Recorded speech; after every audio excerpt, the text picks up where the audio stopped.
It's on. Okay, perfect. Oh, wait, is that an echo? Okay. All right. Well, everybody, welcome to another edition of 1+1, your place for inconvenient truth-telling and myth-busting. And just before I introduce my guest, apologies to people that there's not been much episodes. We were supposed to have Dimitri Lascaris, but he had to cancel at last minute because he was stuck in traffic. Was supposed to have another guest, but that guest also canceled and couldn't find a last-minute guest.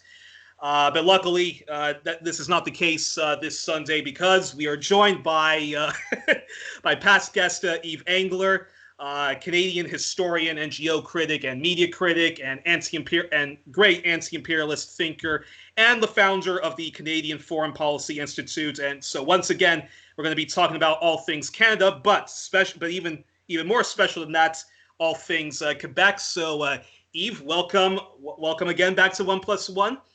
Thanks for having me. Always an honor to have you on. And so, Yves, first of all, I already probably told you this on social media and in an email, but congratulations to a very successful campaign. Getting Canada rejected from the United Nations Security Council. We're not going to talk too much about that, but any general reflections you want to say about that? And isn't this a sign that the anti-imperialist movement, which you've been working very hard at, awakening and smashing the myth that Canada is a force for good in the world, and that Canada was never a force for good in the world? Evil did not just start, through Stephen Harper and Justin Trudeau. So any thoughts on the fact on that successful campaign of yours?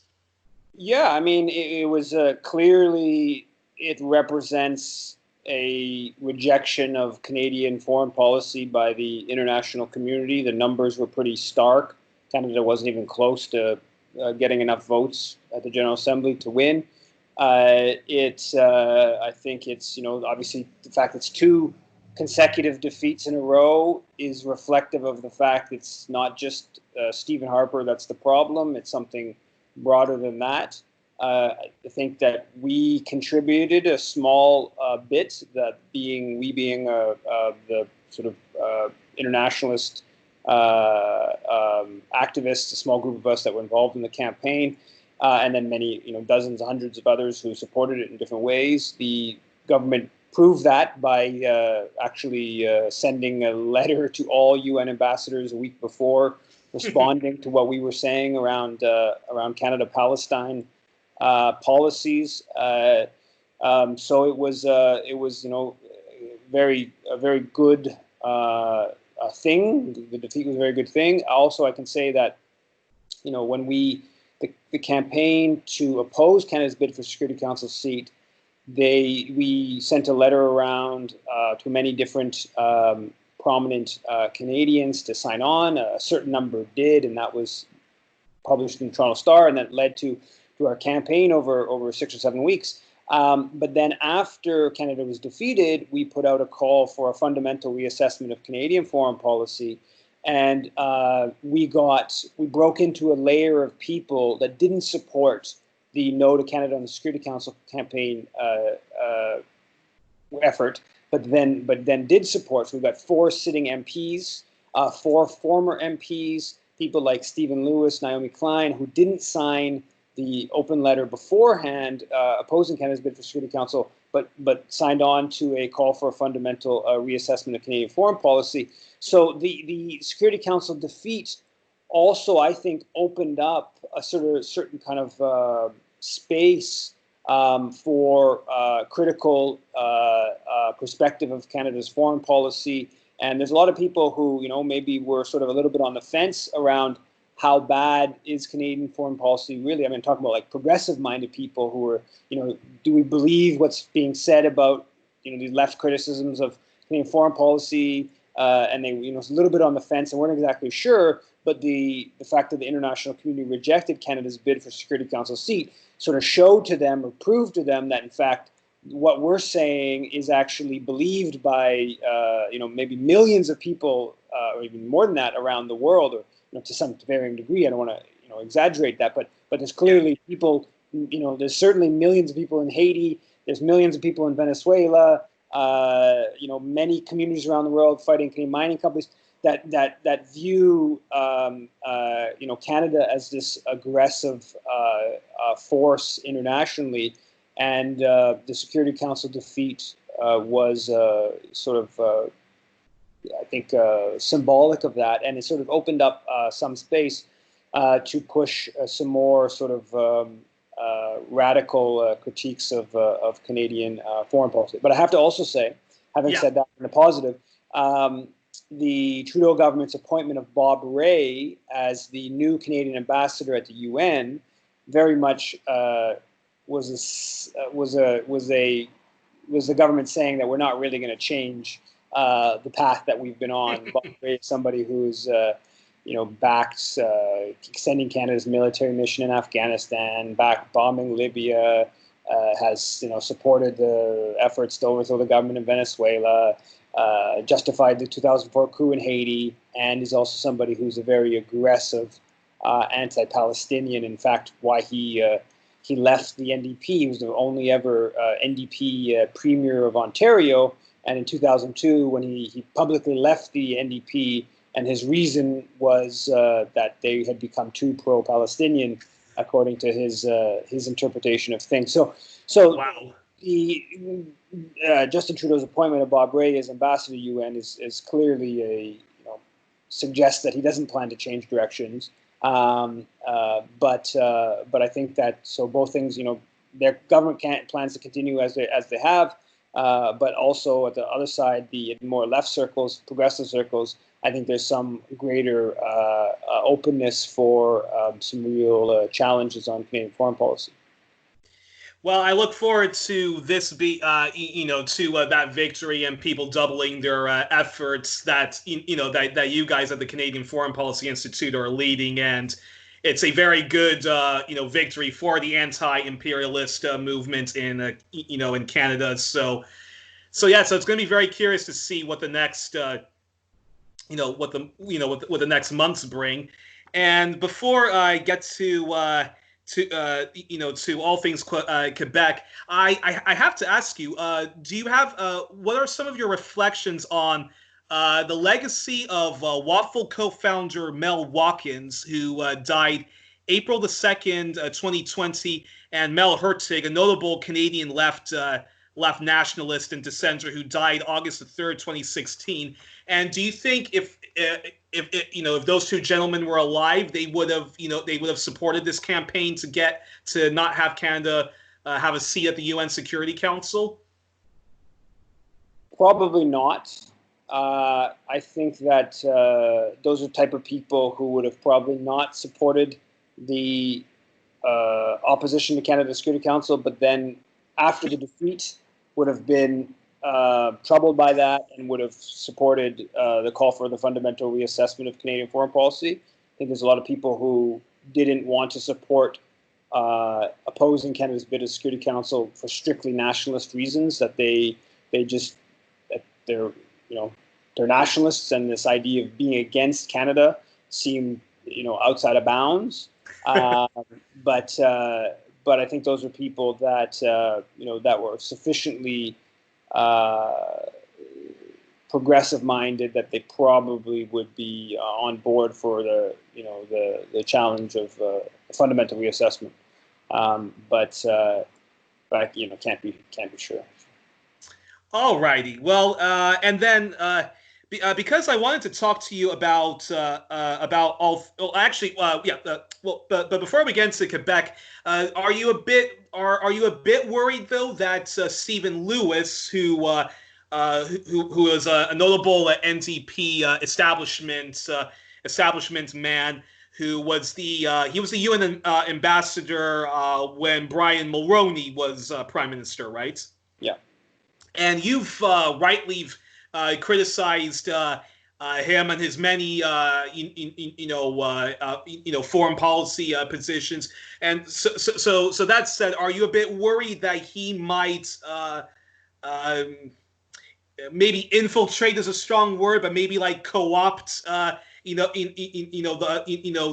anti-imperialist movement, since he is a notable Canadian apologist, and was a UN ambassador to Brian Mulroney, and has whitewashed his conduct of when he was the UN ambassador.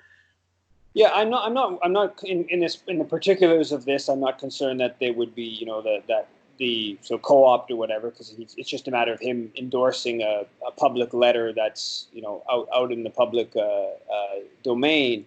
I do think that there's a bit of a tension between promoting somebody who signed on, like Stephen Lewis, who I have a lot of disagreement with on a whole bunch of issues, and I think he is somebody who's very much upheld. I mean, he was campaigning for Canada's seat on the Security Council. So on one hand, he's campaigning effectively. He's quoted in a number of papers, basically promoting Canada's bid for Security Council seat. And then afterwards, he goes in the willing to sign on to this call for a fundamental reassessment.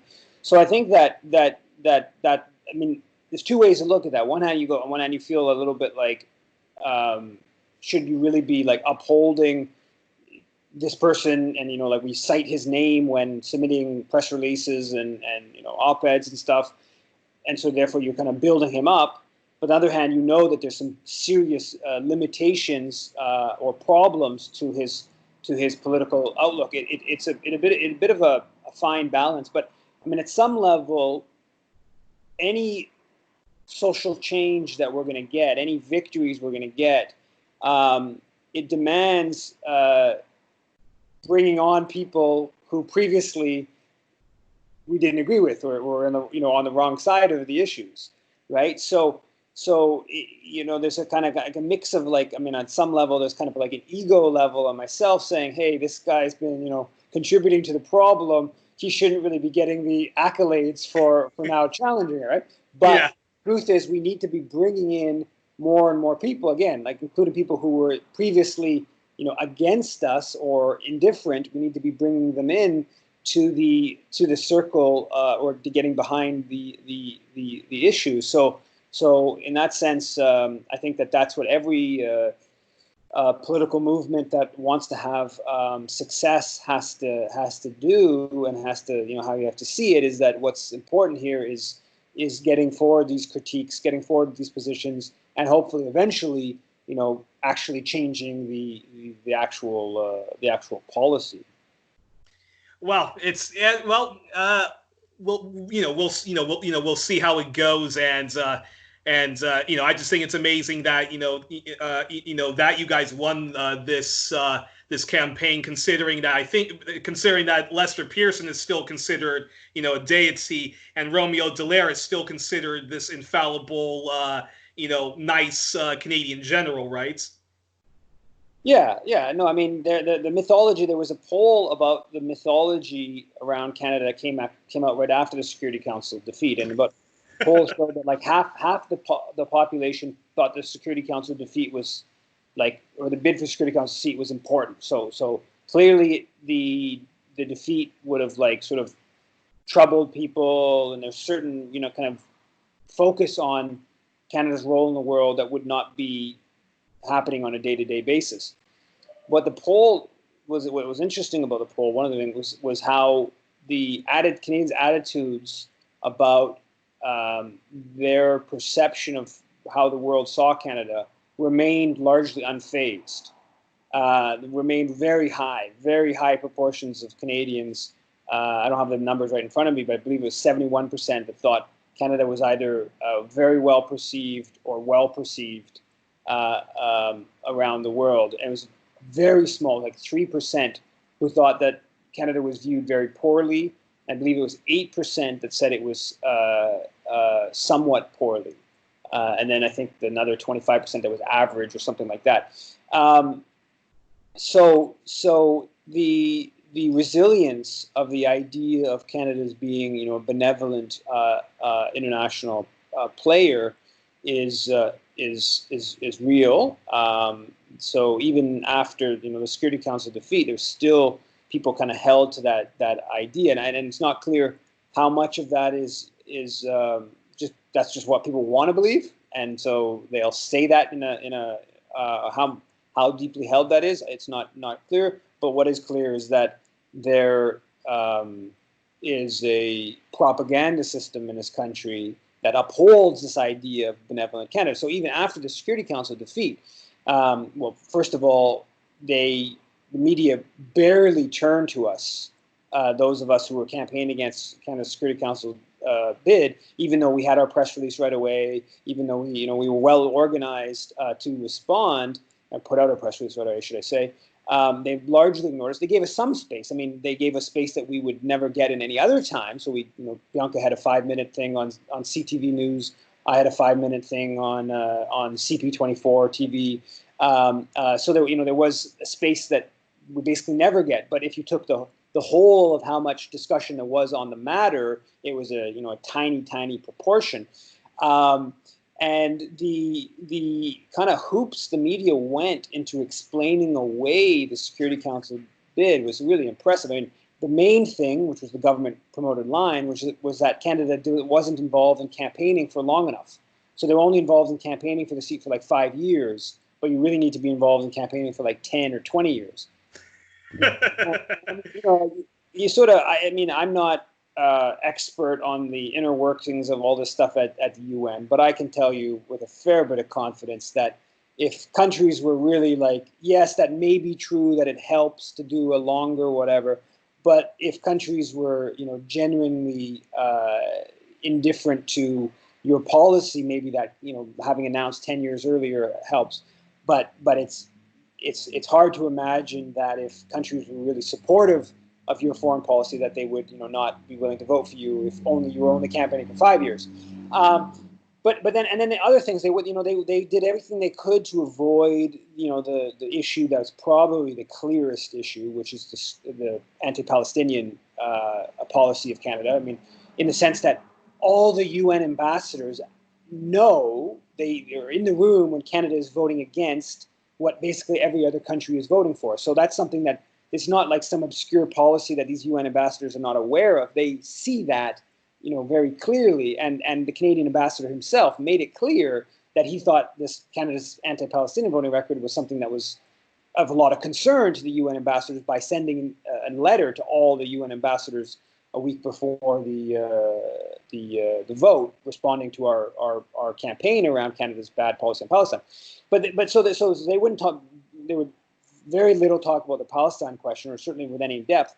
And then when they did find reasons, they always had reasons that were basically more Canada peacekeeping, more Canada aid, even though if you actually look into these questions seriously, they don't add up as a particular explanation. Canada gives more aid than Norway, gives way more aid than Ireland. So anyways, the media really went to quite impressive lengths to obscure any sort of moral element, or they would portray it as, Canada was standing up for human rights against Saudi Arabia or China. That's how they really like to focus in on the China. China was opposing Canada's bid, and the big bad Chinese kind of explanation, when there's actually no evidence at all, public evidence, that China actually even necessarily voted against Canada, let alone campaigned against Canada.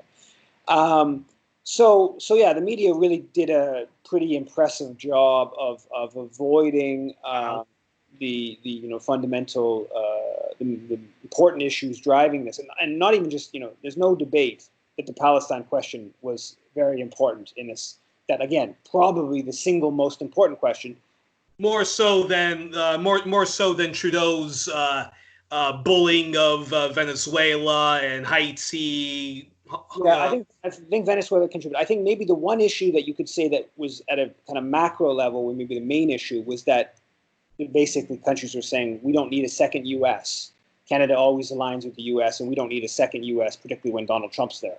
So that would probably, but I think that's taking place at a very kind of macro level of almost all these issues. Folk end up, being tied to Canada being close to the U.S. But in terms of specific issues, the Palestine issue, I think, would be number one.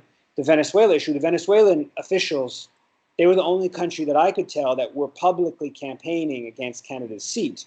And there are some reports of people who talked to different UN ambassadors that said that the Venezuelans were fairly effective within the non-aligned movement of convincing countries to oppose Canada's bid because Canada was, so flagrantly engaging or interfering, should I say, in the internal affairs of the Venezuelan government. And the non-aligned movement, that's a principle the non-aligned movement generally upholds of, opposition to intervention or interference in other countries' affairs. So I think the Venezuela thing was, a real question that had an impact. And the Venezuelan officials were boasted about it afterwards, all over Twitter, and Canada's defeat.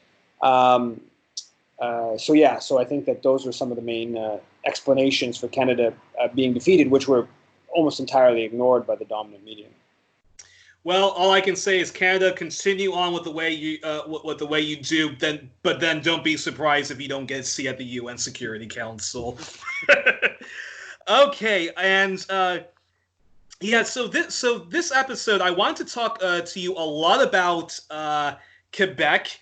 One of the most interesting provinces of Canada, which always makes Canadian politics never a dull moment.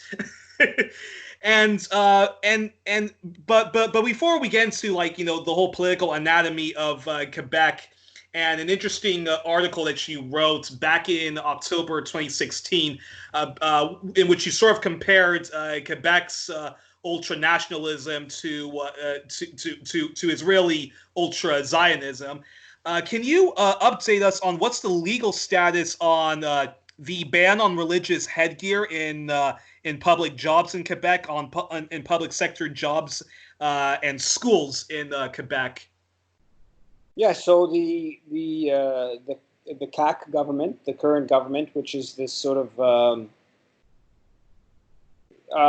basically nationalist, though not sovereigntist, with a heavy dose of xenophobic, but kind of social democratic-y, not particularly right wing on economic issues, not left wing, but not particularly right wing, certainly compared to other provinces, has moved forward with their restrictions on religious symbols in people of positions of authority in government. This is obviously something that it's being challenged at the federal level, whether it's constitutional. This is something that, of course, some of the restrictions on face coverings and stuff like that started looking particularly bad in the time of the COVID pandemic. So there was all this kind of fear mongering about this was a sort of dangerous thing, years or months ago prior to the pandemic, and now we're all being told that we need to be covering our faces in public areas. So that doesn't get talked about too much, but yeah, they move forward, and they how they put it is they adopted legislation that put an end to what they call the reasonable accommodation debate, or reasonable accommodation of how the dominant societies should accommodate those immigrants or the others, there's been lots and lots of protests against it, but public opinion tends to be quite strongly supportive among the francophone population. It's very strongly supported, or quite fairly strongly supported. Maybe some exaggeration, but exactly how strongly supported. It doesn't tend to be the top issue on people's minds, but when asked, they tend to be supportive. And so at the moment, is that ban in place, or is it in legal limbo right now because it still is going through a court process?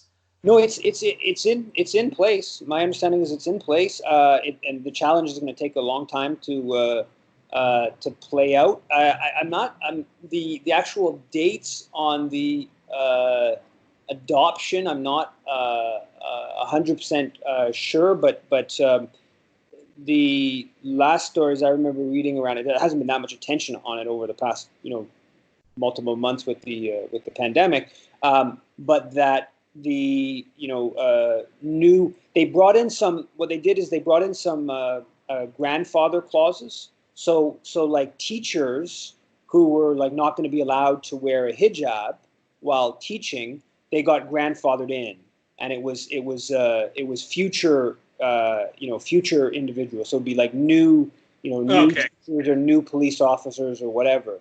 And so that after like that was a kind of their concession among the protests with on it.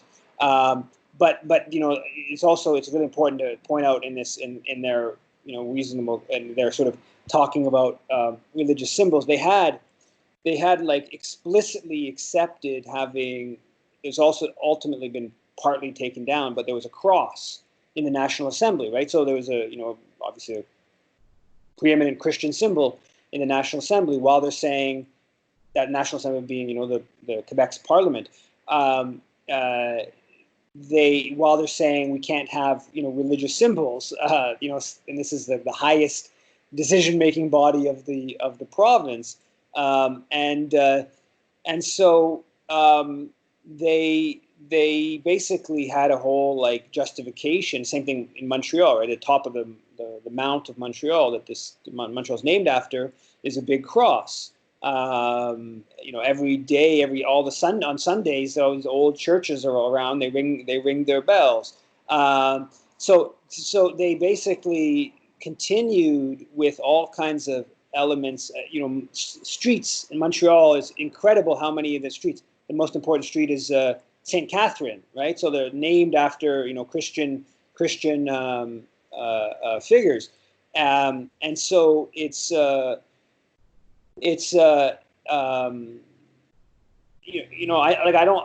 think that there is something to be said for a genuine secularism. I personally wouldn't spend much of my time on that fight, but I think there's something to be said for a genuine secularism.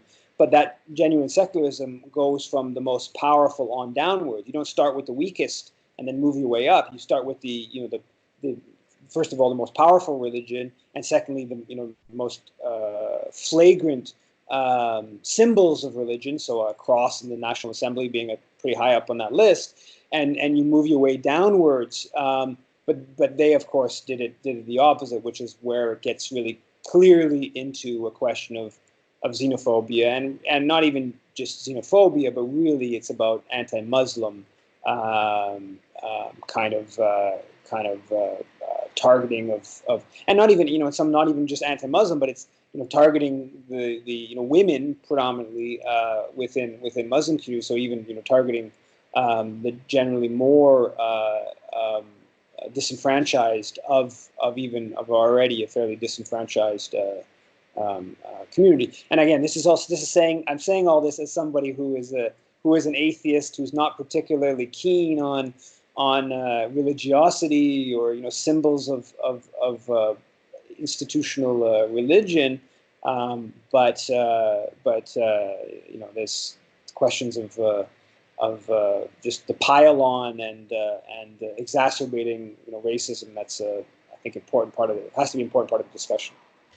And one follow-up question I want to ask about that is this sort of liberal bigotry that's happening in Quebecois political culture, is that because Quebec? I'm sure Quebec they probably watch a lot of French news and are sometimes very much influenced by political happenings, by political events that take place in France, where there is a lot of racial tension between white France and the French Muslim population, which is a whole another story for for another day. And is Quebec influenced by attitudes like that, and that's why they feel that they have to have this these very strict licensee laws to protect themselves from the Islamization of Quebec, even though I'm pretty sure that's a load of horse shit. Like there is no, Muslim extremists that are coming out in the woodworks that want to make Quebec into an Islamic theocracy. Yeah, I mean, I think there's a variety of factors. I think there's the one you pointed out. There is a connection. By the way, Yves, I think I think your camera is sort of cutting you off a bit. Sorry. That's better. Yes. So there is an element that is Quebec's ties to France, and some of the discussions, and I think that I'm not far from an expert on the laïcité in France, but the roots of it historically are fairly positive, right? It's breaking off the Catholic Church's power. In the last 10, 15 years or so, it's become more and more a way of going at Muslims, but at least there is this historic basis of going at the very powerful Catholic Church and breaking it down. So that part of it is just Quebec's, obviously, culturally, politically. I mean, we can people can read Le Monde or Le Figaro or Libération much more easily in Quebec than people elsewhere in Canada, and they get more French news and all that kind of stuff. A part of it is also that there is this, Quebec was a very religious society until not that long ago, and the so-called Quiet Revolution in a generation or so, or a bit more maybe, went from the most religious society in North America to the least religious society, and Quebecers have a higher rates of being atheists and non-religious or anti-religious or whatever than elsewhere in North America. So there is a genuine, I think, let's call it legitimate element to the kind of hostility towards religion that is founded in something that Quebec was very much Quebecers were very much oppressed by the Catholic Church, and it was part of the Quiet Revolution is breaking that off, and that hasn't obviously been completely overcome, and so there's still some of that, I think, that's like fairly healthy anti kind of religious type of element to this. Now, then on top of that, and this is where I think it's you get into some more illegitimate, some of it based upon an understandable element. Quebecers have a sense of themselves as being victimized by Anglo dominance, and that was very real. I think there's still some kernels of truth to that today, but very clearly, 50 years ago, the bosses were all Anglophones, and the workforce was, French-speaking, and that process of, and a desire for a sovereign country, and 7 or 8 million French speakers surrounded by 300 plus million English speakers in North America, and real cultural and linguistic vulnerability that is kind of undeniable that's there. Now, so you have this dynamic that I think is legitimate in terms of push for sovereignty, push for independence, but the dominant Francophone Quebecers' sense of their victimization is actually very much out of proportion with reality at this point, where they, yes, they are, linguistically marginalized within North America, but the fact is, if you were to take any sort of like socioeconomic indicator, Quebecers generally make a little bit less money than people in Ontario and Alberta, but that's far higher than what most people anywhere else in the world. Now, if you look at the dominant forces, economic forces, Quebec has, couche-tard, like 7-Eleven store. They own all the Circle C's, what we call it dépanneur here, a corner store, right? They own all the Circle C's all around the U.S. and Mexico and Norway. I mean, this is huge multinational conglomerate that's based here. You got companies like Dollarama, a huge conglomerate around the world, or at least North America, based here. Bombardier, the plane maker, CAE, the arms flight simulation company. You have like major hubs of SNC-Lavalin, one of the biggest engineering companies in the world. So yes, Quebec is Toronto is more of a hub of head offices of massive corporations than Montreal is, but Montreal is still quite a hub of global capitalism, and and so Quebecers have this sense of victimhood that, in my estimation, very much allows them to be quite aggressively xenophobic and frame themselves as the victim, even when it's quite clear that they're in the position of power, and so the sort of threat of Anglo dominance, of the weakness of their linguistic and cultural heritage is enables sort of policies of xenophobic policies towards recently arrived Muslim immigrants in a way that doesn't exist in the same level elsewhere in Canada. It's not to say there's not tons of xenophobia elsewhere in Canada, but the ability to kind of wrap themselves as the victims while clearly being in the position of power doesn't hold as much elsewhere. And so I think that's the mix of all of those reasons is kind of why you can see the government, because the government can pursue this pretty, quite frankly, extremist policy. Because there in Ontario you have a Doug Ford government that's viewed as quite right wing.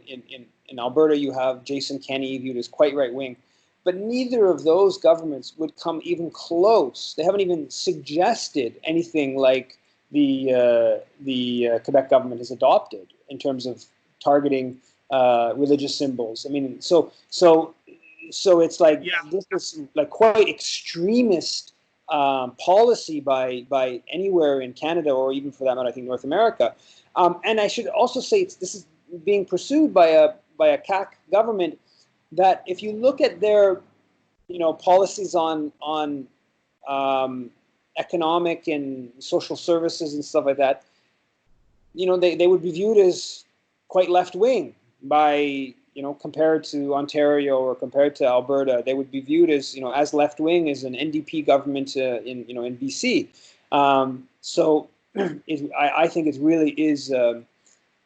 There's something very unique about the political cultural environment in Quebec that allows and even at some level pushes towards this type of targeting of minorities and minority religious groups particularly.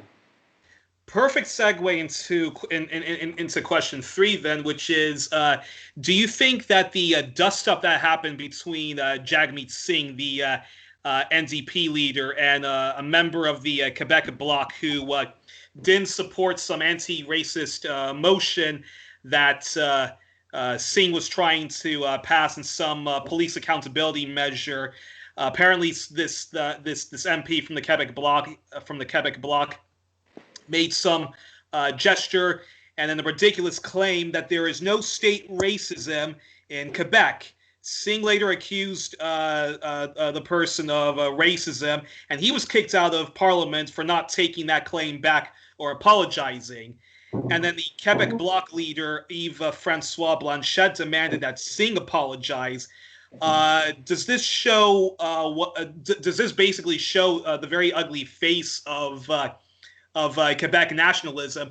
And I even say this as as somebody who is a bit sympathetic to Quebec nationalism, but then when I see acts like that, and and that kind of victimhood that you say Quebec has, it makes me actually kind of want to shy away from the idea of an independent Quebec. Yeah, I mean, I think that's the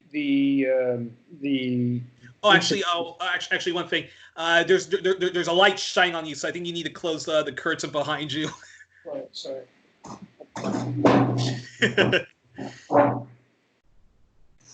Sorry, I ran out of power. I hope that's a bit. No, that's perfect. That's perfect. I ran out of power, so I had to get the computer plugged in.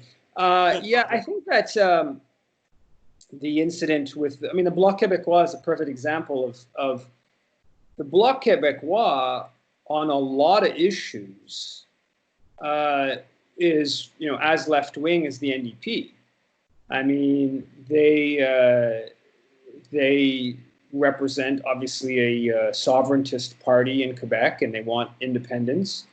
But they're on most, sort of things to do with social services and stuff like that, they would be viewed as left wing as the NDP. But I think that the incident with Jagmeet Singh and the Bloc is exactly indicative of a denial in Quebec about racism in Quebec, and even you see it play out like with regards to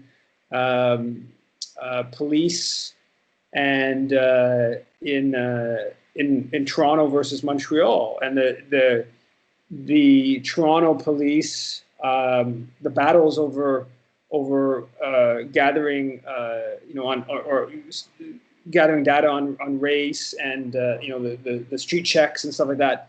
Those battles that took place, I think that they have. I want to exaggerate, but there've been some victories that go back a few years that have pushed back on some of that stuff in Toronto.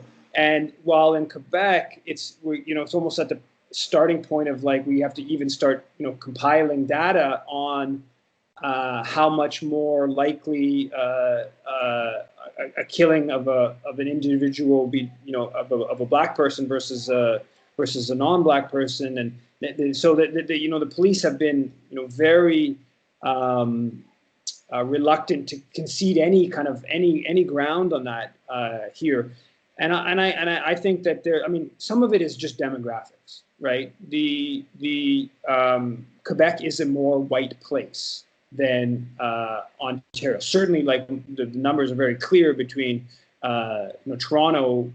I think now in Toronto, in the Greater Toronto area, it's 40% or something like that of the population that's not white. In Montreal, it's something closer down to like 15 or 20%. Same thing. Vancouver is closer towards getting towards half.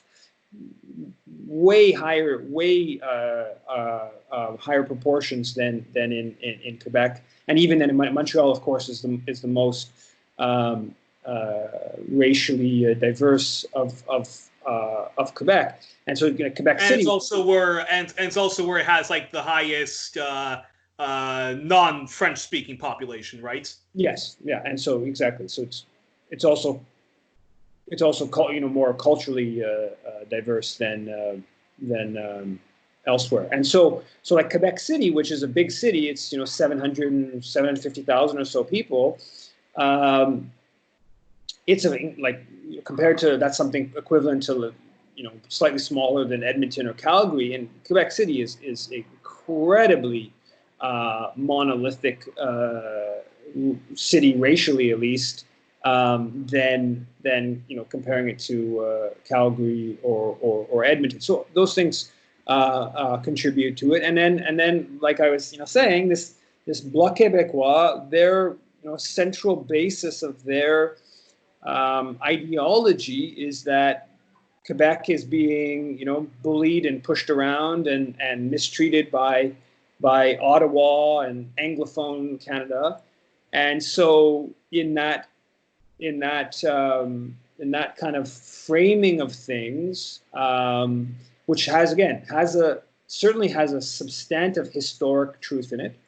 Let's leave aside the Indigenous question, because I think both the French and the exactly descendant settlers were both part of colonial projects. You can make the case, and I think historically I'm not particularly knowledgeable in the subject. You can make the case that the French settlers had better relations with indigenous people, and I think that's probably a fair bit of truth to that. There's different dynamics, I think, that explain that. Nevertheless, both are clearly European settler, big picture speaking, at least European settler projects, but so the Bloc Québécois today sees itself as kind of Quebec being the victim, and within that, it doesn't leave a lot of space for recognizing the victimhood of different minority groups. And there's also an element of there's a hostility, even in like leftish Quebec nationalist circles, to the idea of multiculturalism. And how much Canada is really multicultural, those are all can be debated. But I think there's some positive to that idea, and the Quebec nationalists, including progressive Quebec nationalists, see that as a threat to the idea of two founding peoples, i.e. the French and the Anglos, and that even includes like members or members of Quebec Solidaire. I think that they wouldn't put it like that. Members of Quebec Solidaire wouldn't put it like that, but that ideology, and I'm speaking actually specifically about a newspaper called L'Autre Journal. And L'Autre Journal, for a long time, they actually published, they translated my articles, and they published them on a monthly basis in their paper. And in fact, there was that article you were referring to where I compared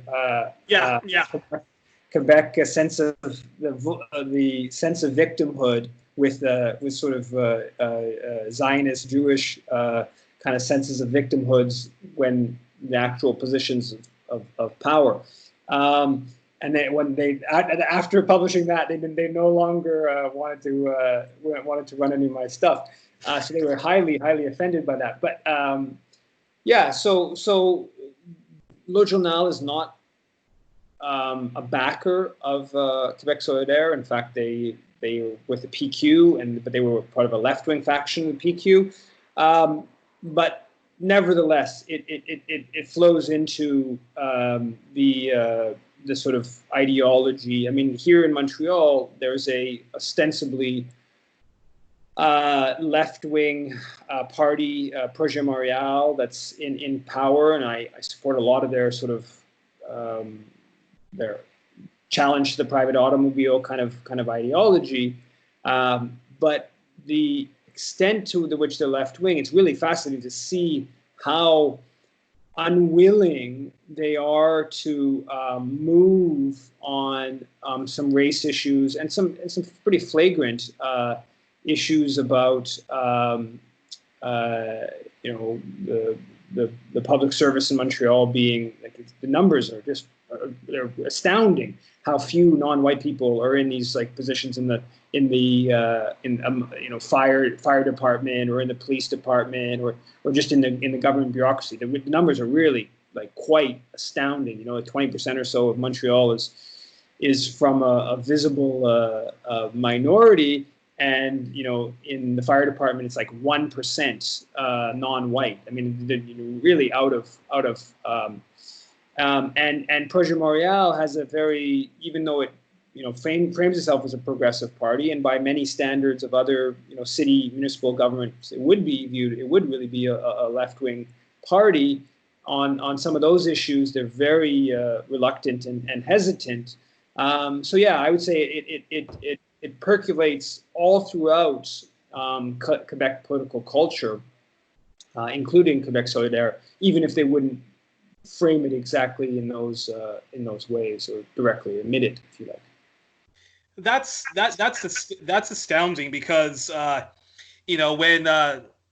when Jagmeet Singh did have that dust up, I thought it was extraordinary that Thomas Mulcair, former NDP leader, sided with the Speaker of the House and Yves Francois Blanchet over his own party leader.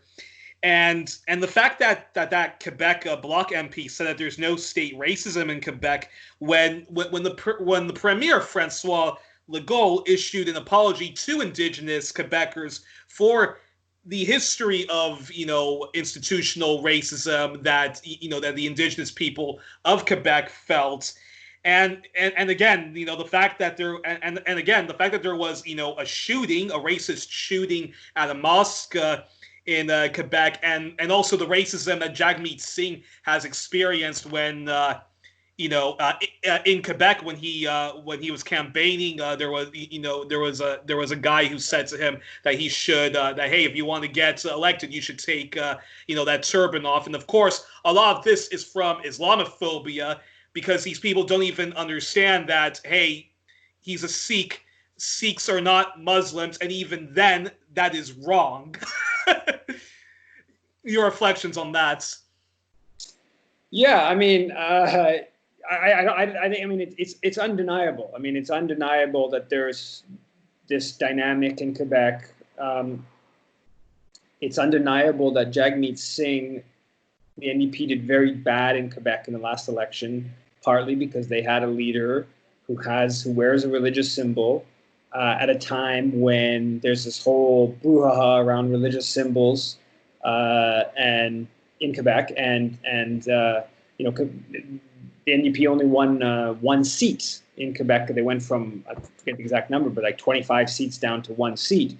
And you think that more has to do with the racism in Quebec as opposed to just they weren't sold on his policies? No, I mean there was a downward trajectory for the NDP in Quebec already happening. It was only a unique circumstances that led to this big breakthrough from the NDP into Quebec. So it's not like there's this long history of the NDP being successful in Quebec. So I'm not saying it's all about Jagmeet Singh's or the fact that he wears a turban that Quebecers didn't vote for the NDP, but I think that was clearly a contributing factor. And exactly. on the other side, there's a long history of Anglophone Canada basically claiming that Quebec is racist or anti-Semitic as a way of bashing Quebec. So the Quebec nationalism, should I say specifically, there's a tuning out to that from important elements of kind of Quebec ideology, power structure that enables it to continue on, right? It enables the xenophobia and the racism to continue on. So I don't think it's a bit of a tricky line to walk about being clear that there is a problem with racism in Quebec, and not just a problem, but a problem that's worse than elsewhere in the country, and it's because there's a problem elsewhere in the country as well. But then to not just sort of contribute to this, Quebec bashing, because there's a whole important part of Anglophone, right-wing Anglophone kind of media that's all about, Quebec gets too much from the federal government, and Quebec is, it gets into, quite frankly, just sort of xenophobic, anti-Quebec, French, whatever thinking. And then, ironically, they have the nerve when there is a referendum to demand, "Come on, Quebec, you're part of Canada. We love you. We want you to be part of Canada." Yeah. So yeah, there's these are somewhat tricky questions. I personally am somebody who, in '95, I probably would have voted yes in favor of the sovereignty question, but I think it's I think that the focus on that on independence misplaced. And I think even Quebec Solidaire, which is a left party, it has taken too much. It's made independence, political independence, too important of a place in their platform. And the previous platform framing was we'll have a constitutional assembly where people get together and decide on the rewriting Quebec's constitution, and within that is potentially becoming an independent country, and that the independence would be a means towards a more just, economically, socially, environmentally more just policies. But they've increasingly moved towards the independence is a means in and of itself,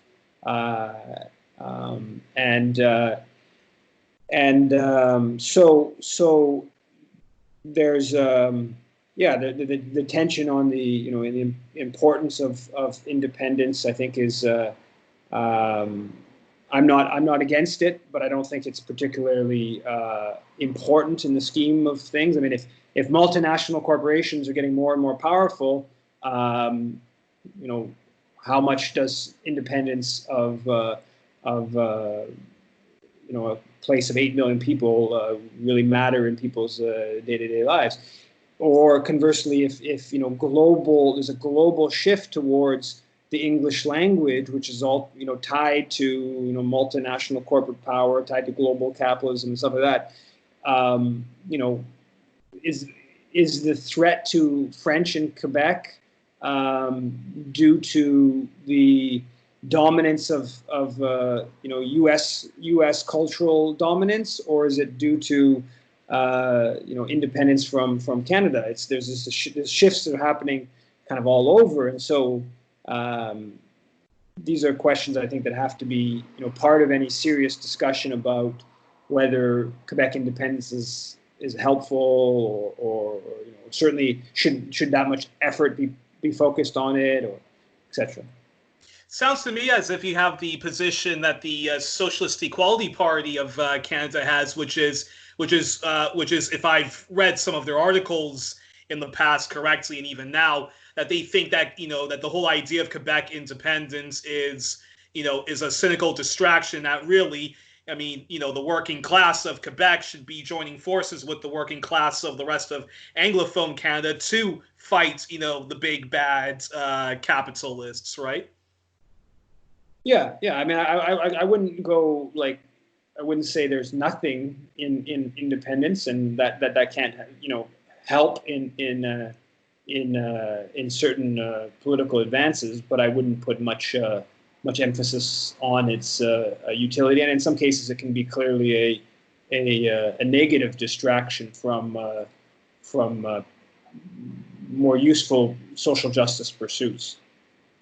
Yeah, because what would be the point of having, yet another independent Western country, which is still going to dominate Haiti, be a member of NATO, sign up to some awful neoliberal trade deal with the European Union, or join the TPP.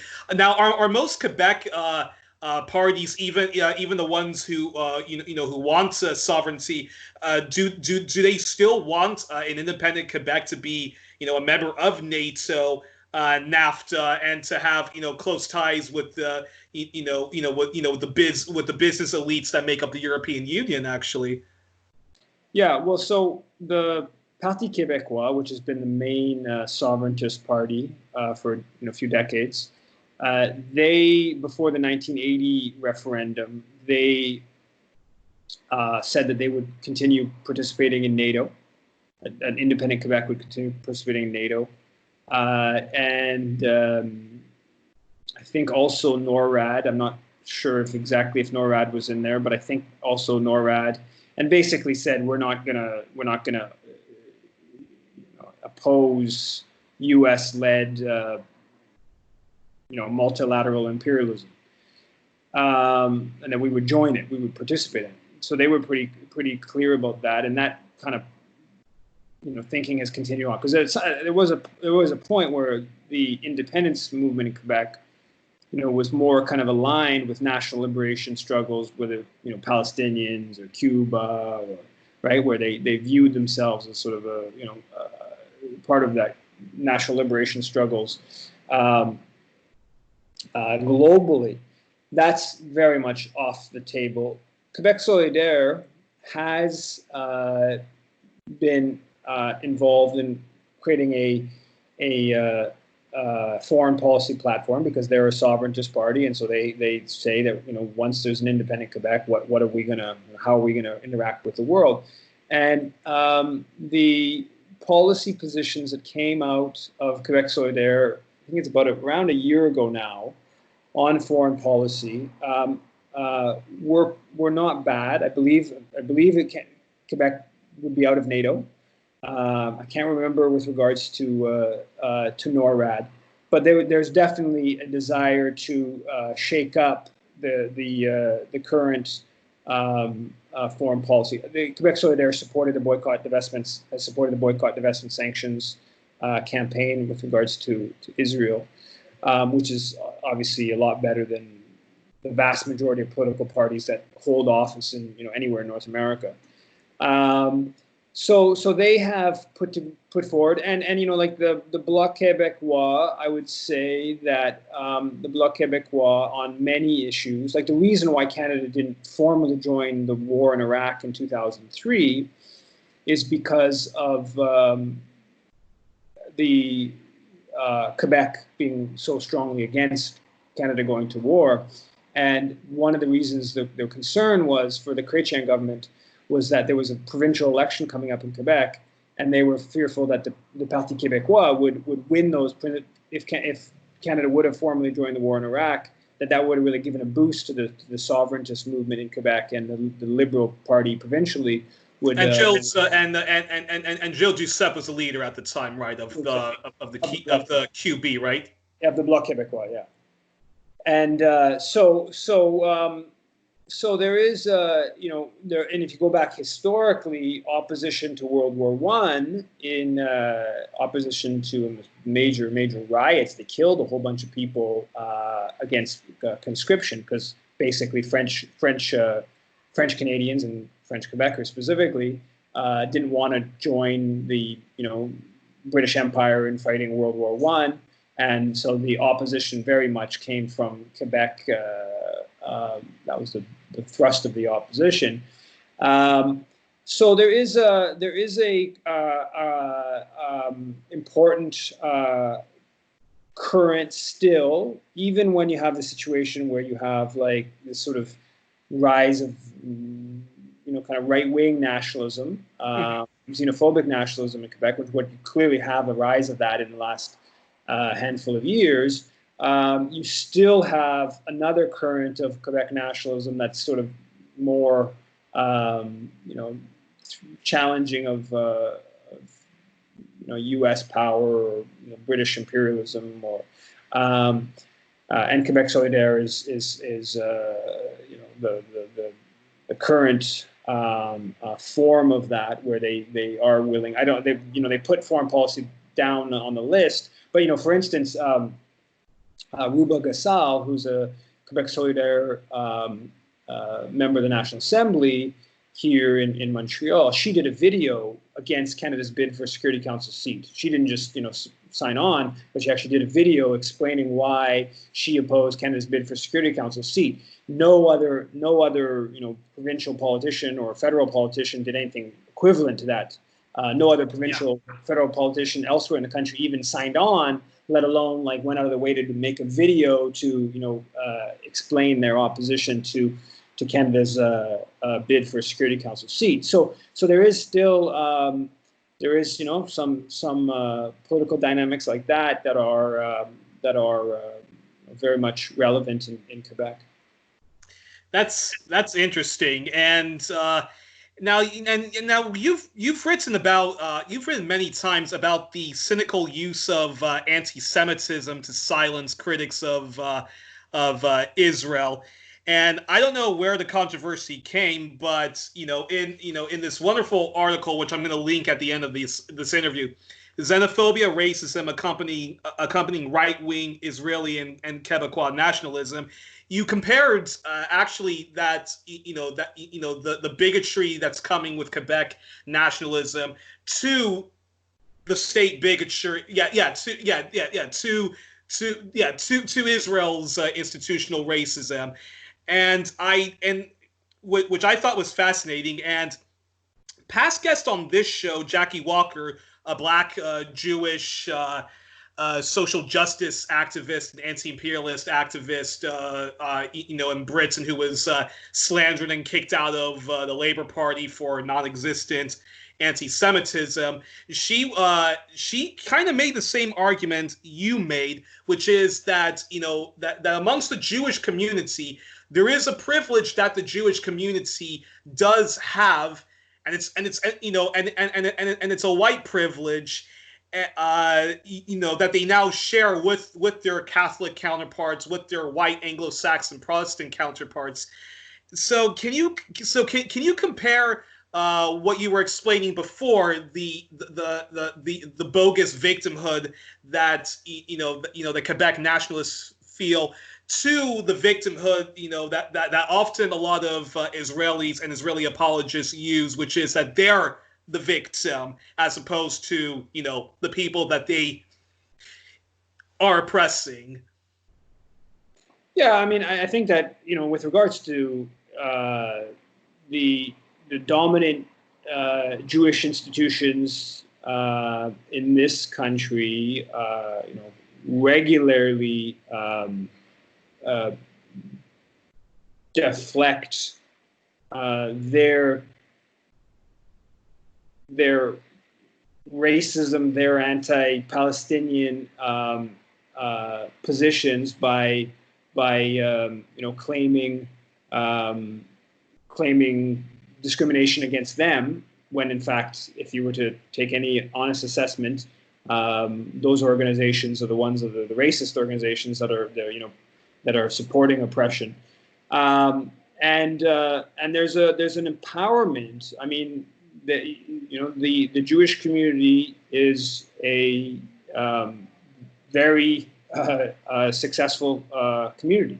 This is not to go down the path of Jews run everything or anything like that, but the simple socioeconomic indicators are that the Jewish community has become it's well entrenched in the dominant power structures in Canada, but still has a sense of victimhood. And I think that dynamic is very much, you can see that dynamic in Quebec, where the Francophone Quebec pure laine, if you want to call it that, majority, the Québécois are now, by any global standards, well off. There are many powerful Quebec corporations, and yet they still have a sense of victimhood. And in both this sort of empowered sense of victimhood, I think enables a masking or denial of their contributions to racism, their contributions to oppression, and in the case of the dominant, an important ethos within the Jewish community, and particularly within the main Jewish institutions, that denial of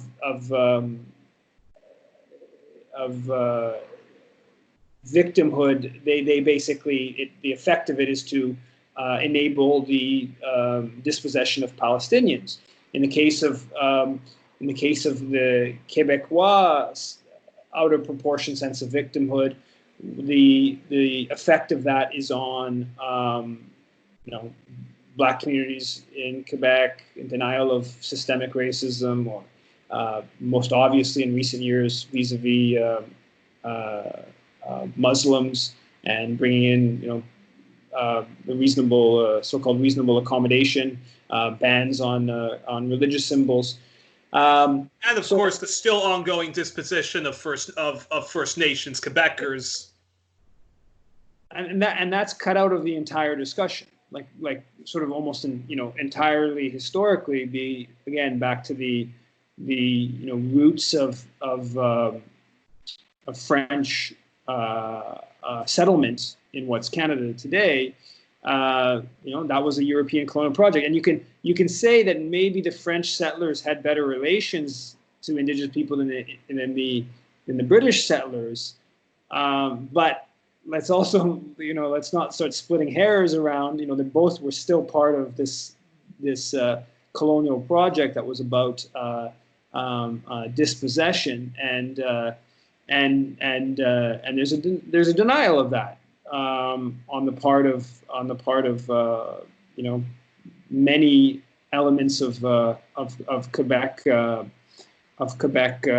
society, and including elements that have fairly relatively progressive bents to them in many different ways. There's sort of still a denial of the dispossession process against Indigenous people, and the contributions to racism today. Yeah, I mean, this article of yours is amazing because you said, what do today's right-wing Quebec and Israeli nationalists share in common? A claim to victimhood that enables them to deny their role in oppressing others. And I like how, you went also into, the history of, racism, in Quebec, that Francophones discriminated against Jews, yet were themselves subjugated by Anglos. While broadly recognized, this history is rarely contrasted with Francophone Jewish oppression of others. From an Indigenous perspective, both groups' wealth was largely derived from stolen land from First Nations. In addition to stealing territory, French settlers enslaved Indigenous people. Aaron Hart, the first Jew who arrived with the conquering British forces in 1759, became the wealthiest landowner in empire outside Britain. He and other Jews living in current-day Quebec also held Africans as property. And then you even went into how during World War I, Ukrainians faced internment camps. Italian Canadians faced internment camps, as well as Japanese Canadians, and and then I also loved this when you were talking about some of the positive things of Quebec left-wing policies, that Quebec has more equitable childcare, rent control, parental leave, and post-secondary education systems. It also has an appealing pacifist current, and Montreal has the most dynamic left protest culture of any city north of Rio Grande. But when it comes to race, I take Calgary over Quebec City. And going on from there, can you then talk about how how that that kind of Quebec first and sort of we want our socialist reforms for us but not for other oppressed people, how that ties into how Quebec supported the colonial project in Haiti? Yeah, I mean, I think that I think, to me, that's what opened my eyes up to Quebec nationalism, and really the sort of negative element of Quebec nationalism, is to see how on board Quebec institutions, politicians, whatever, were to the 2004 coup in Haiti, and there was even there was a connection between the extent to which somebody was so-called pure laine, like a sort of white Quebecer, and I'm talking about people on the left here, and supportive of the coup, and then people who were more racialized and generally less on board for the coup in Haiti. And there's some historic reasons for that, right? Like the basis of the relationship between Quebec and Haiti is supposedly linguistic commonality. But in practice, maybe 10% of Haitians speak French. It's the elite in Haiti that speak French, and the vast majority of the population speaks Haitian, Creole. Mm-hmm. And so Quebecers that interact with Haiti tend to reinforce that the ways in which language is a tool of class dominance. I've seen that on a personal level. I was at a conference in Cap Haïtien, and there was like 350 people at the conference, and the only person in the room that spoke, or I think the only person in the room that spoke better French than Haitian was myself. But the whole conference was taking place in French, even though. But it wasn't being done in French for my benefit. It was being done in French because that's what you do when you're in, important circles. That's what if you want to be, elite, that's what you do. And so it's just, or you're going into a bank in Port-au-Prince, and all of a sudden it's all in French. So there's these dynamics that are very real in Haitian affairs. Also the connection, the historic Catholic connection, and the whole Quebec missionaries in Haiti. Again, that reinforces, Catholic dominance over voodoo and sort of, Haiti's the class dynamics that go on or play there, and Quebecers really had a hard time, disentangling. If you brought up the linguistic part, that was very offensive to Quebecers, and so in the 2004 coup in Haiti, the Bloc Québécois pressured the Liberals from the right. They were pressuring them, saying we got to be even more aggressive in our opposition to the Aristide government. All these different NGOs in Quebec were totally on board. The politicians that were pushing it were all, Quebec-based Liberal Party politicians, So yeah, there's an element, and there's a history of that elsewhere. It's not just in Haiti, but there was a desire to reinforce the French language in Africa, in the former French colonies. And Quebecers buying into that project. Well, this is taking place often at a time when those countries are trying to break away from French dominance amidst after colonialism, and yet. There was a sort of a lack of self-awareness about how French is a colonial language. It's not the dominant. It's not English, which is the dominant colonial language, but French is a colonial language. Just in the Le Devoir, which is the more sort of intellectual, tends to be more progressive paper. Just on Friday, there's this piece by Christian Rioux, who's their Paris-based correspondent, who is bemoaning how black people in Port-au-Prince, in the slums of Port-au-Prince, or in the suburbs or people in the suburbs of Paris are more connected to the culture of Detroit than they are to. He doesn't really state what he's the other, which is really he's actually bemoaning they're not more tied to French hegemonic kind of culture, and again he goes through this whole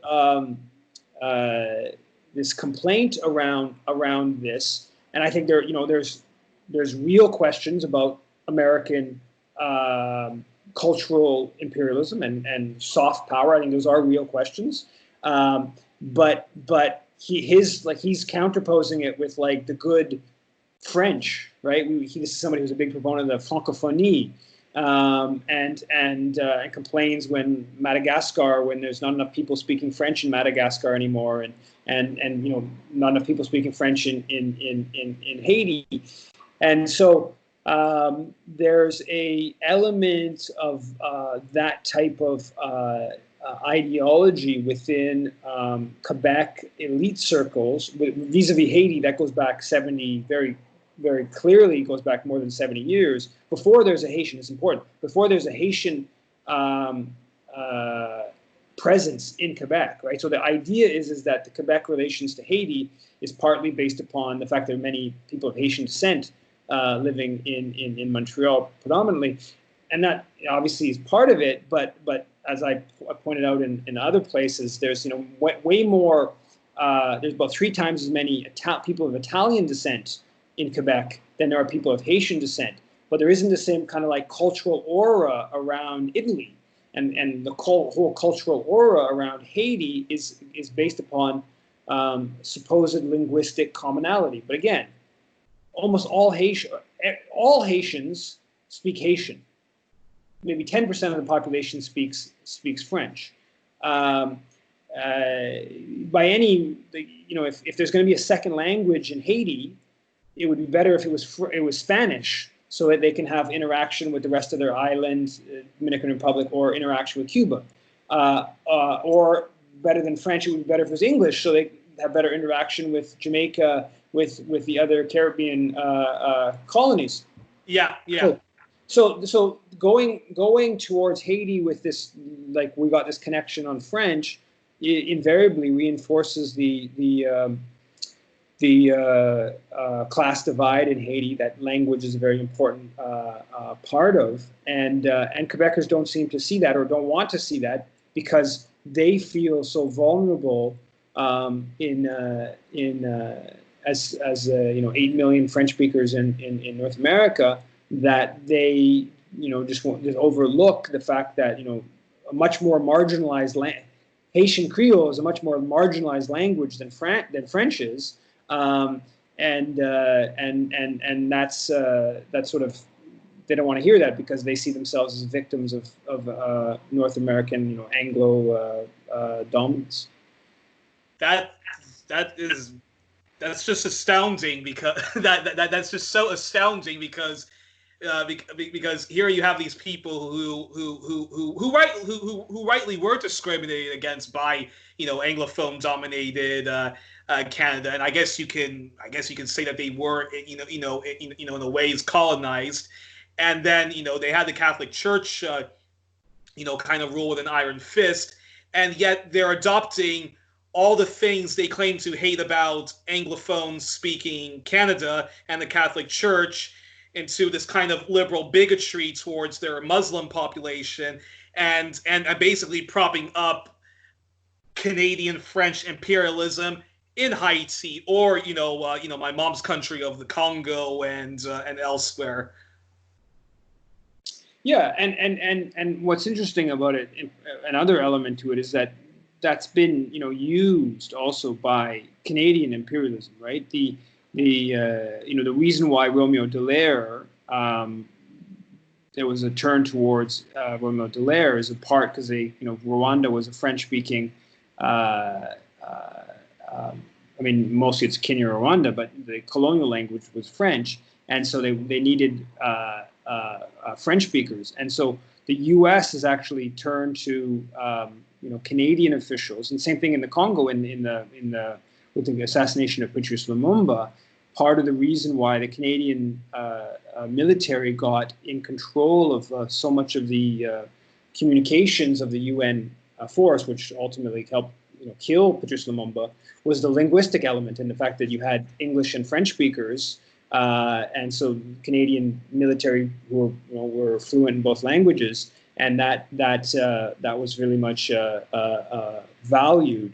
But it goes back to the question of Quebec's, first of all, its sense of the colonial project internally in terms of First Nations, and that it was an outgrowth of the French Empire, and that the again, Quebec's position within the hierarchy of global capitalism may not be quite as high as Ontario's position or English Canada's position, but it's much higher than Haiti's position or the Congo's position, and so kind of having a sense of those power imbalances is very important to not.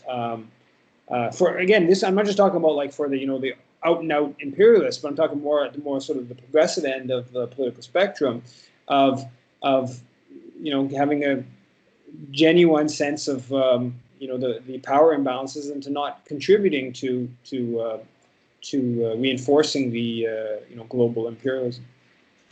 And two final questions I wanted to ask. With all that said, are Quebecers, apart from Quebec solid, apart from Quebec Solidaire, which I think has, was said that they are in solidarity with Palestinians.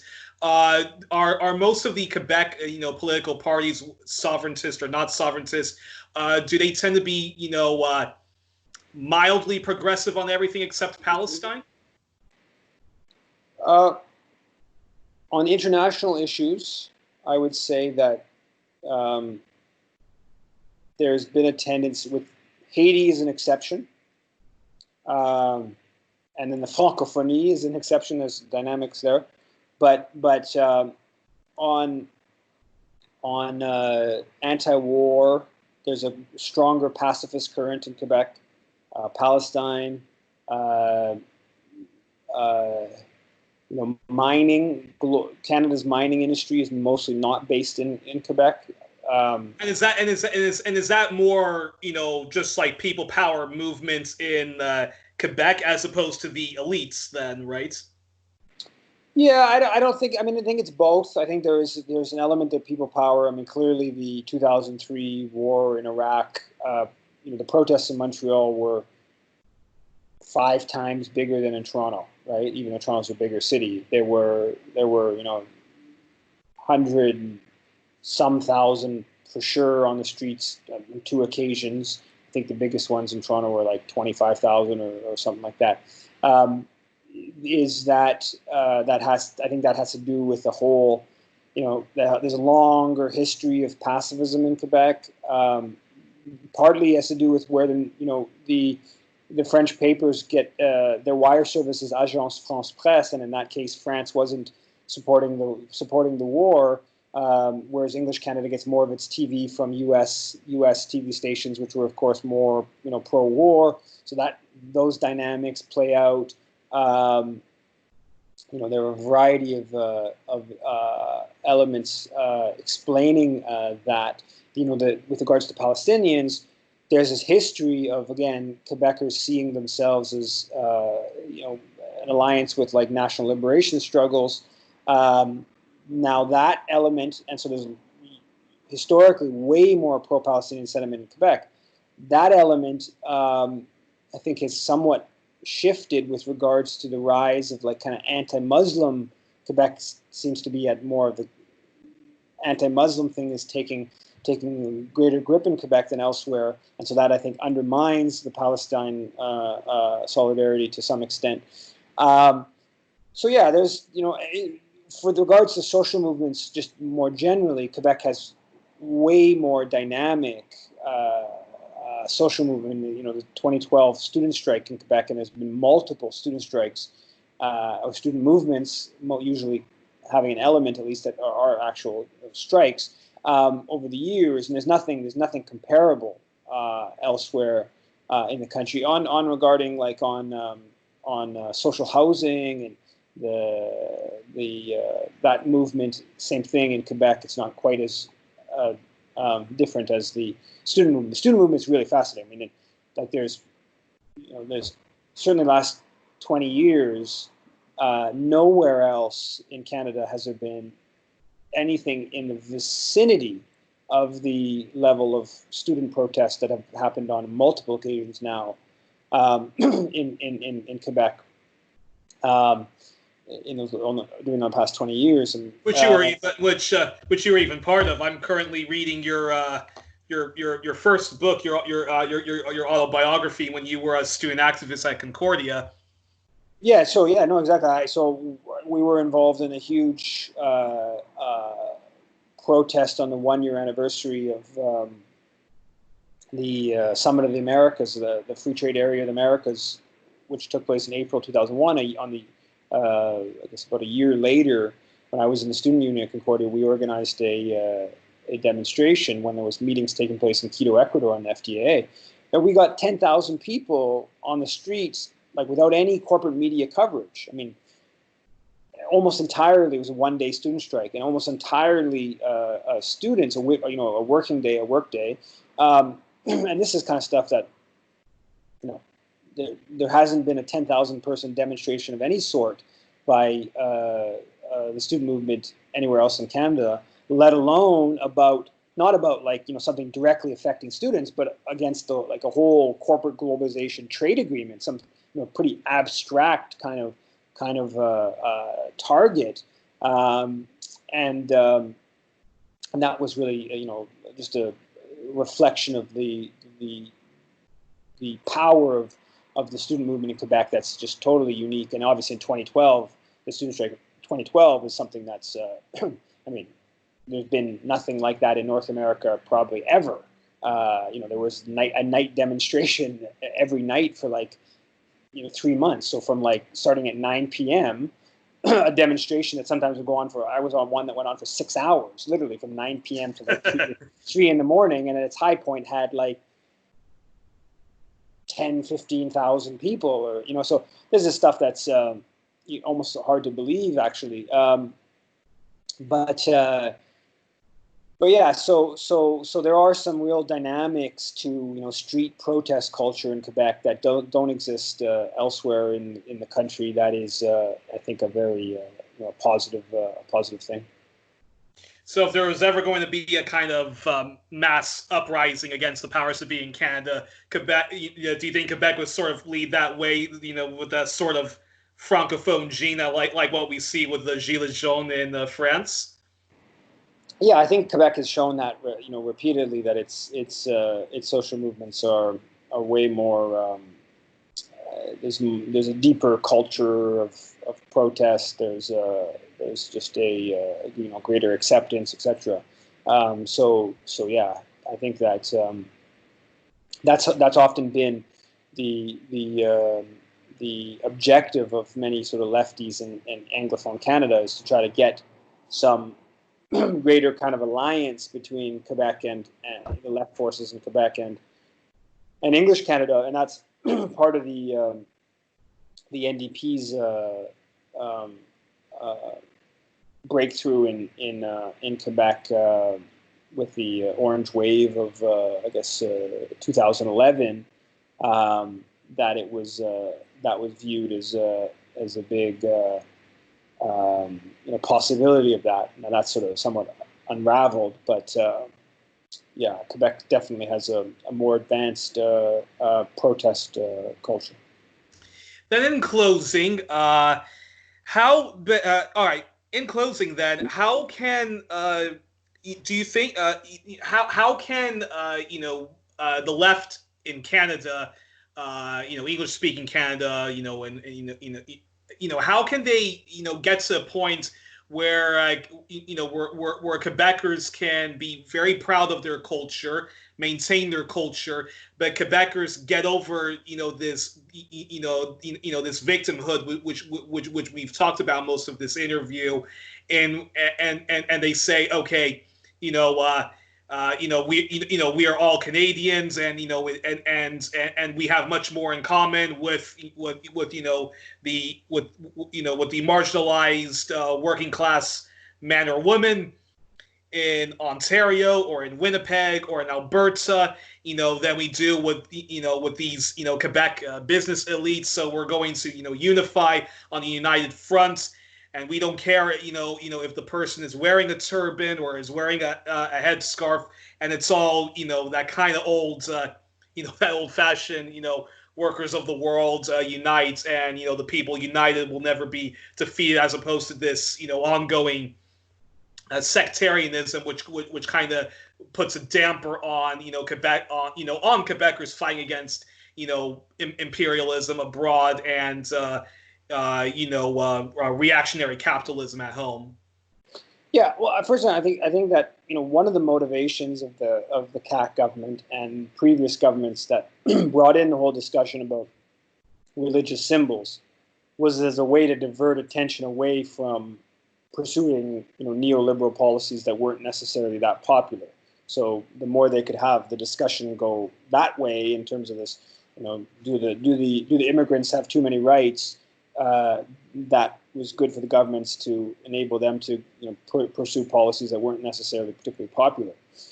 But I don't think I don't think Quebecers need to identify as Canadians. I think that they can identify as Quebecers, and they could even become their own country and still act in solidarity with people elsewhere in Canada or the world,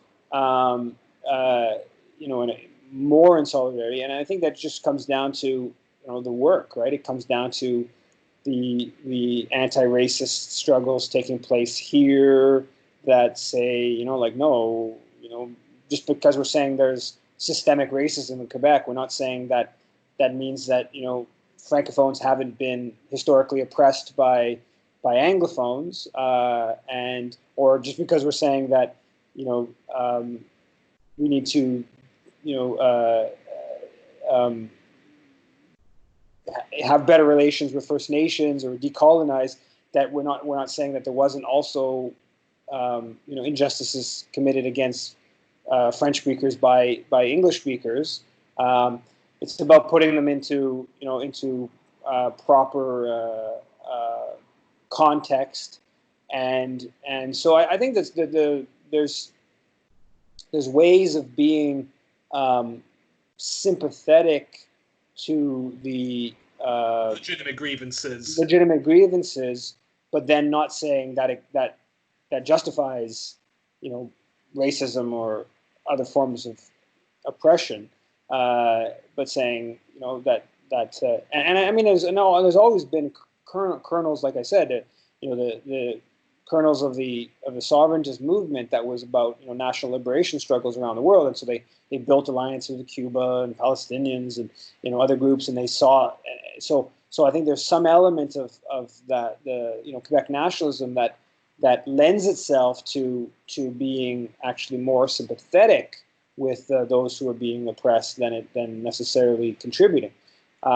So I certainly am not hostile to those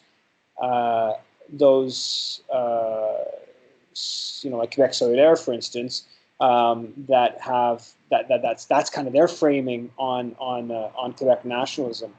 But it's work. I think some of it is can be channeled through sort of Quebec nationalist kind of framing, but I think most of it needs to be challenged through just simple anti-racism work, anti-imperialist work, that kind of stuff, and just by pushing those ideas. But does does the rest of Canada? Do you think that the rest of Canada should then, make more of an effort to learn French in order to even have that dialogue? Yeah, I think that learning a second language just for the sake of learning a second language is a good thing. I think in some places it would probably be good to learn indigenous language. Exactly. There's a practical political value in learning French that you're sort of honing in on with regards to connection between Quebec and English Canada. I think you can make a case that maybe it would be good if there was if Canada as an entirety had some sort of English, French, indigenous language kind of mix, and so it could have some cultural difference from the U.S. by having some sort of its own linguistic mix.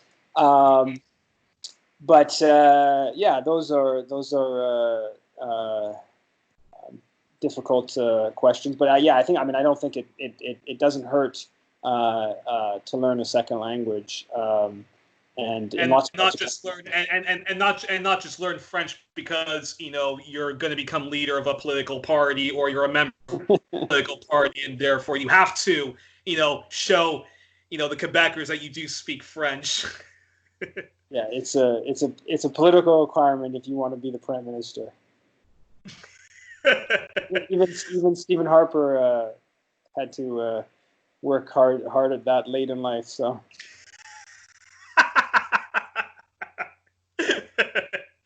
Alrighty, well, on that note, Yves, the next time we have you on, we have to talk about we have to talk about Israel because I want to know, where does the Palestinian movement go forward? Because I'm very, worried about the future. But that's going to be to be continued. And I can't believe I never brought this up before. But I had Chris Williamson and Jackie Walker on 1+1, both of them twice, and they were both slandered for being anti-Semites.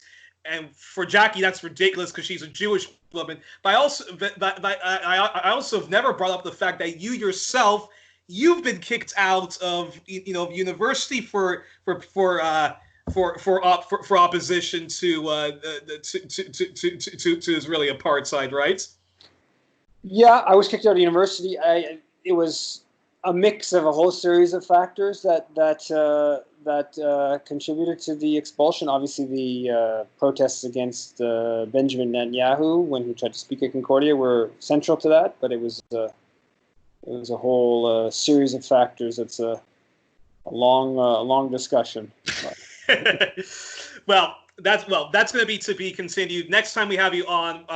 We definitely need to talk about Israel, because I actually thought that your book, Canada and Israel Building Apartheid, was actually, I would put that in my top 3 best books on the subject, and your solution, how we go forward in actually achieving a just solution to what's happening in Israel, Palestine, I thought was the best. But don't want to keep any more of your time. So on that note, that's going to be continued. Once again, everyone, we were joined 1+1 by one of my favorite peoples and one of our favorite guests, who always is generous with his time, Canadian historian, NGO critic, media critic, anti-imperialist thinker, Yves Engler. Yves, thanks so much for joining us again. Thanks for having me.